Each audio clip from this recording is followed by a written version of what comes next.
du moment avec les parutions. Je vais commencer par Ngaraf. Vous savez, comme il est dit, Wahu Kilifa, Wahu le Sante. Donc Ngaraf essaye de prendre au mot Kilifa. Kilifa pour Magamagbi. Alors, appel à la réconciliation nationale de Diomaye. Parce que aussi, Kilifa Bouarek, tout le monde est. Voilà. Alors aujourd'hui, Ngaraf, dans justement cet appel, n'y a vu que du Yonou Djam. Et comme Yonou Djam Sorioul, aujourd'hui, Ngaraf dit que l'Alliance Sauver le Sénégal demande la libération des détenus d'opinion. Vraiment. Ah, j'aime bien mon mentor, mon maître à penser, Fessidi Labidias qui disait qui parle le plus, parle le moins. Voilà. Donc, aujourd'hui, Kilifa Gibouna, c'est la réconciliation. Oui. Et c'est l'invite du Sénégal, c'est l'invite du président. On lui a dit non. Pour Bachir et voilà. On lui a dit président, voilà le chemin, président, voilà.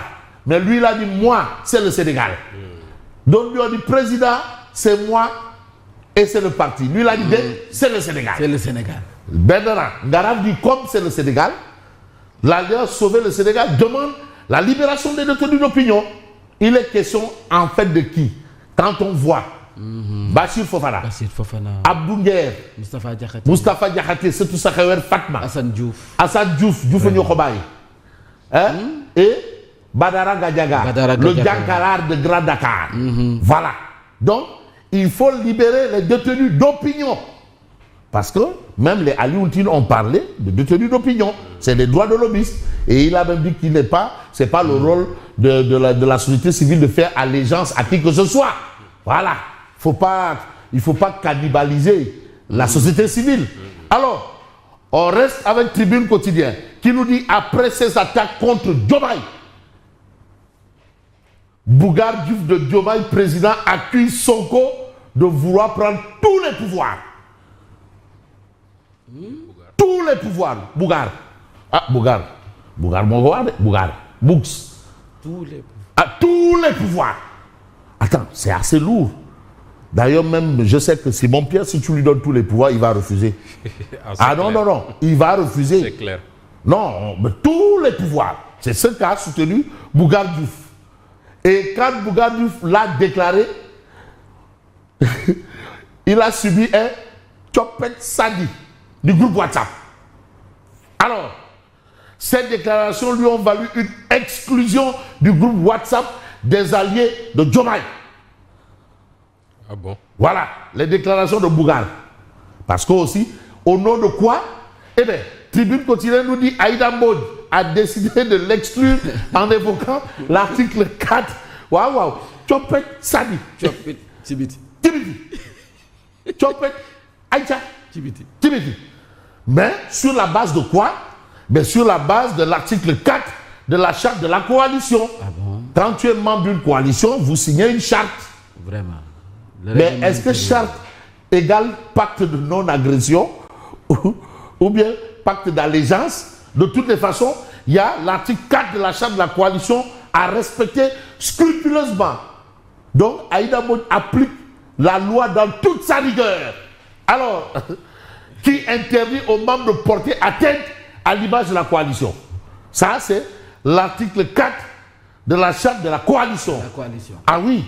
Donc, elle a appliqué la loi dans toute sa rigueur. Mais bon, si vous êtes signataire, vous êtes tenu de respecter. À la lettre. Ah, elle a appliqué la loi.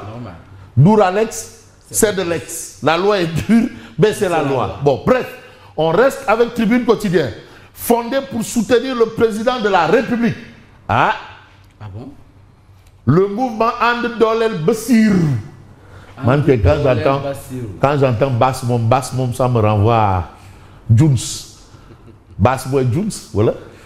C'est qui Jones. Ah, Bass Boy Juni. C'est qui Jones? Ah, Bass. Moi Juni. Ah, moi Juni. Ouais. Moi Jones. Le langage urbain. Ah, Jones, Bass. Temu.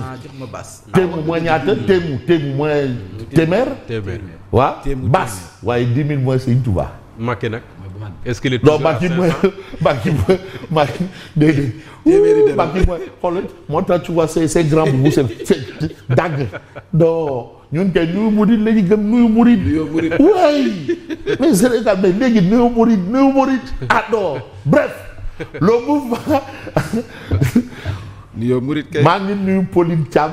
yaay tuuti Zoraz il faut ñu wolofal tuur yi Zoraz ak Sarl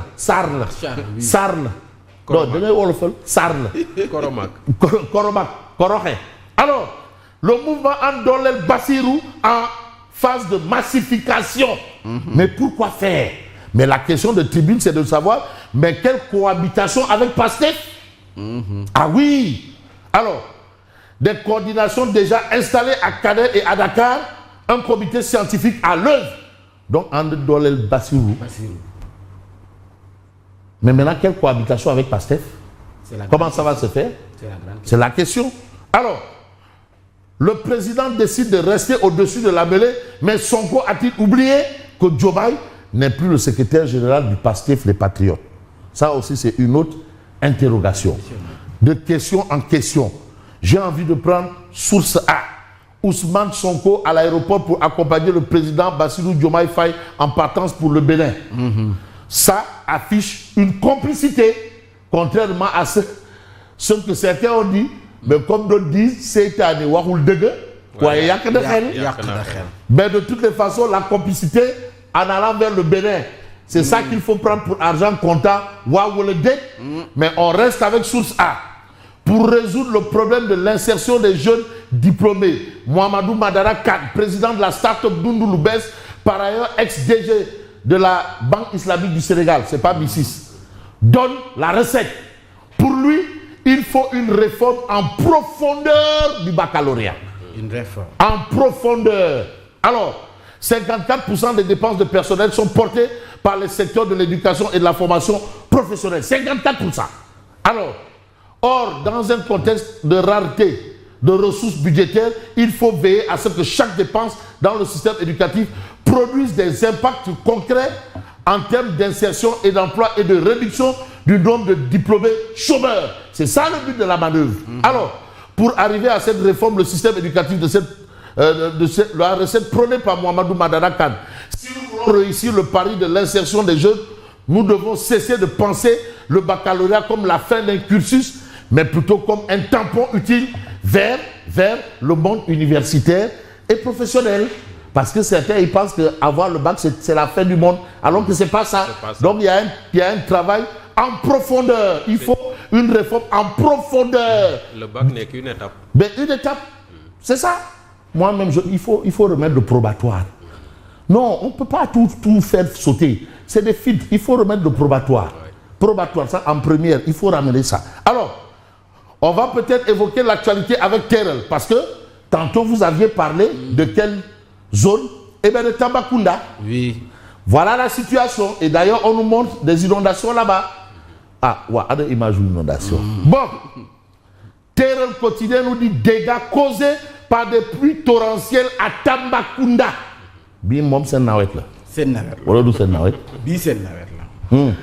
Cheikh Tidiane Dièye moom bii nawetam la. Ah non mais moi je veux qu'il vienne pour dire clairement que bii daal suñu nawet la. Comme il avait dit l'autre fois bii du suñu nawet. Il faut mu njëmee. Alors Maître Sidiki Kaba Al-Sidiki exprime sa compassion aux sinistrés. L'ancien premier ministre du Sénégal, originaire de Tamba. L'appel pressant de l'ancien PM aux autorités étatiques et locales. Ils doivent se bouger. Parce que cette situation que nous voyons, là, vous la voyez à l'image. Regardez. Hein? Le Mamakunda, voilà. Voilà la situation. Ah oui. Aujourd'hui, c'est l'ancien premier ministre des SAD. Si le Dougouti était en position.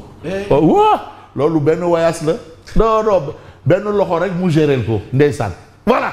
Aujourd'hui, l'appel pressant de l'ancien Premier ministre aux autorités étatiques. Alors, vous avez appel public à l'épargne, 364 milliards de francs CFA mobilisés sur le marché, bien entendu, domestique. Alors, nous n'allons pas domestiquer les choses. On va essayer de voir le Dakarois, baisse de la note souveraine par SN Poor global à B-. Le Sénégal dos au mur. Voilà encore les agences de notation. Cette révision scientifique significative à la hausse de la dette privée. Le Sénégal de toute marge de manœuvre budgétaire. Voilà une situation. Ah, il faut régler ça. Li, c'est une dépense là ou d'où c'est une dépense? C'est une notation là ou d'où c'est une notation? C'est une notation là, c'est une notation là, voilà. Boudao. Deuxième notation de Deuxième notation. Voilà.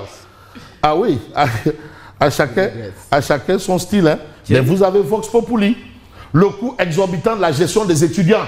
Oui. Bon, après, on va faire aussi le coût de la gestion des ministres, des DG et autres. Il faut tout faire. Hein. On fait le point de tout. Gestion des étudiants, gestion des ministres, gestion des DG, gestion de tout. Ah oui, c'est bien beau. Hein?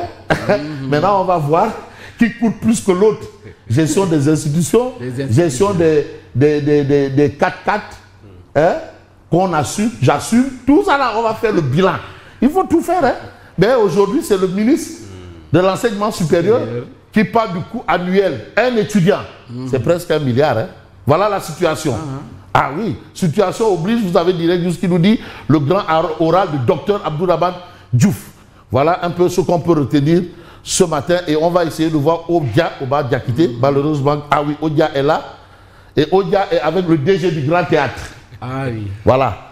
Donc lui qui a interdit les procès chefs, les perruques, les procès ans et tout le reste là, finalement, il a ravalé, voilà, son communiqué. Tout est bien qui finit bien envers mes employés avec greffage, perruque, timpi tampa. Et jean j'en passe. S'il touche à un seul de vos cheveux, ça c'est la ministre du Sport et de la Culture qui lui a demandé de revoir ça. Parce que ce serait compliqué. Hein? Vraiment. Merci et bonne continuation. Merci à vous Fabrice Nguema. À tout à l'heure, c'est moi Pierre Faye. À tout à l'heure, Mbaye. Il est 7h et c'est l'heure du journal.